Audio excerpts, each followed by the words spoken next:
Hi. നമ്മൾ സംസാരിക്കുന്ന ഒരു ടോപ്പിക് എന്ന് വെച്ചാൽ മാരേജ് കോൺഫ്ലിക്ട്സ് ഉണ്ടെങ്കിൽ, അതായത് മാരേജ് ഇഷ്യൂസ് നടക്കുന്നുണ്ടെങ്കിൽ, പ്രത്യേകിച്ച് കുഞ്ഞുങ്ങളുള്ള സാഹചര്യമാണെങ്കിൽ, മക്കളുള്ള സാഹചര്യമാണെങ്കിൽ, ഏറ്റവും ആദ്യം ചെയ്യേണ്ട ഒരു കാര്യം എന്ന് വെച്ചാൽ എത്രയും വേഗം ഹെൽപ്പ് എടുത്ത് ആ ഇഷ്യൂസ് സോൾവ് ചെയ്യുക എന്നുള്ളതാണ്.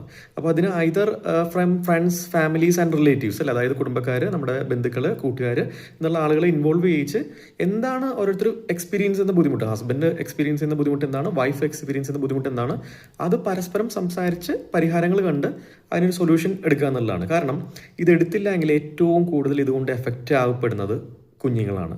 പക്ഷേ ഏറ്റവും അധികം ശ്രദ്ധിക്കപ്പെടാതെ പോകുന്നതും കുഞ്ഞുങ്ങളാണ്. അപ്പോൾ എന്തുകൊണ്ടാണെന്ന് വെച്ചാൽ, കാരണം ഈ ഹസ്ബൻഡും വൈഫും അവർ അഡൽട്ടാണ്.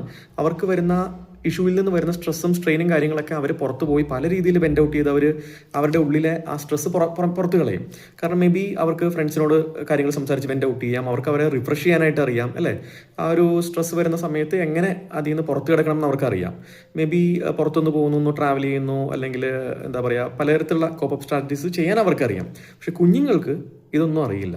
ഈ ഒരു സ്ട്രെസ്ഫുൾ അറ്റ്മോസ്ഫിയർ മുതിർന്ന ആളുകൾക്ക് ഉണ്ടാക്കുന്ന അതേ അളവിൽ തന്നെ സ്ട്രെസ് ഹോർമോൺസ്, കോർട്ടിസോൾ, അഡ്രിനാലിൻ കുഞ്ഞുങ്ങളുടെ ശരീരത്തിലും കണ്ടമാനം പുറപ്പെടുവിക്കുന്നുണ്ട്, റിലീസ് ചെയ്യുന്നുണ്ട്.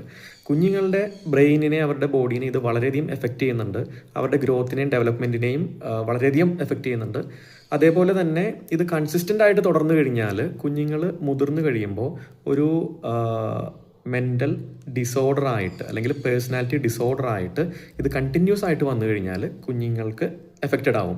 അപ്പോൾ ഒരുപാട് നാഷണൽ ഏജൻസീസിൻ്റെ, അതേപോലെ ഇൻ്റർനാഷണൽ ഏജൻസീസിൻ്റെ ഒരുപാട് പഠനങ്ങളുണ്ട്. കാരണം പാരൻ്റൽ ഇഷ്യൂസ് വന്നു കഴിഞ്ഞാൽ എങ്ങനെ അത് കുട്ടികളെ ബാധിക്കുമെന്നുള്ളത്. അതുകൊണ്ട് തന്നെ ഏർലി ഇൻ്റർവെൻഷൻ എത്രയും വേഗം സാധിക്കുമോ അത്രയും വേഗം ഇൻ്റർവെൻഷൻ ചെയ്തുകൊണ്ട്, ഇടപെട്ടുകൊണ്ട് ആ കോൺഫ്ലിക്ട്സും ഇഷ്യൂസും സോൾവ് ചെയ്തുകൊണ്ട് നല്ലൊരു പീസ്ഫുൾ ആയിട്ടുള്ള, ഹാർമണീസ് ആയിട്ടുള്ള അറ്റ്മോസ്ഫിയർ ഫാമിലിയിൽ ബിൽഡ് ചെയ്യുക എന്നുള്ളത് വളരെ വളരെ ഇമ്പോർട്ടൻ്റ് ആണ്. അത് മാരേജ് സ്റ്റേബിൾ ആക്കാൻ വേണ്ടി ഇമ്പോർട്ടൻ്റ് ആണ്.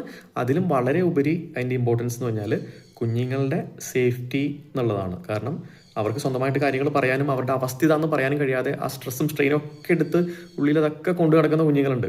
വലുതാവുമ്പോൾ അതൊക്കെ അവരുടെ ലൈഫിൽ റിഫ്ലക്റ്റ് ചെയ്ത് കാണിക്കും. പക്ഷെ അവർക്ക് പറയാനോ അതിൽ നിന്ന് പുറത്തു വരാനോ അവർക്ക് അറിയില്ല.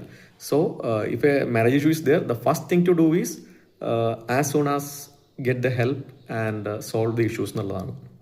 Thank you.